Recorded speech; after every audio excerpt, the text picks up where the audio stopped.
ദുബായിലെ ഒരു കമ്പനി തലപതി വിജയുടെ ജനനായകൻ കാണാൻ ഹാഫ് ഡേ ലീവ് തന്നു എന്ന് പറഞ്ഞാൽ നിങ്ങൾ വിശ്വസിക്കുമോ?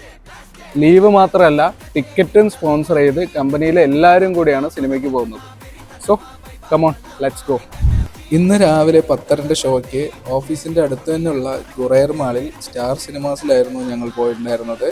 തിയേറ്ററിൽ കയറിയ നിമിഷം തന്നെ നമ്മുടെ നാട്ടിലെ പോലെ മുഴുവൻ വിജയ് പോസ്റ്റേഴ്സ് ആയിരുന്നു. പിന്നെ honourable chief minister C Joseph Vijay എന്ന ടൈറ്റിൽ കാർഡ് വന്നപ്പോൾ തിയേറ്റർ മുഴുവൻ കുലുങ്ങി. ഫുൾ കൂക്കലും നിലവിളിയായിരുന്നു. Pure goose bumps.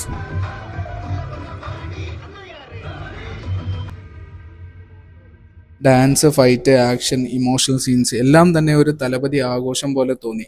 ചില മൊമെന്റ്സിൽ അറിയാതെ കണ്ണ് നിറഞ്ഞുപോയി. പക്ഷേ സിനിമ കഴിഞ്ഞ് ഓഫീസിലേക്ക് വരുമ്പോഴാണ് ഏറ്റവും വലിയൊരു ഫീലിംഗ് തോന്നിയത്. ജനനായകൻ ഒരു സിനിമ മാത്രമല്ല, ഒരു വിജയ് ഫാൻ്റെ ഒരു കാലഘട്ടത്തിനുള്ള വിടപറച്ചിലാണ്. ഇറ്റ്സ് എൻഡ് ഓഫ് ആൻ എറ.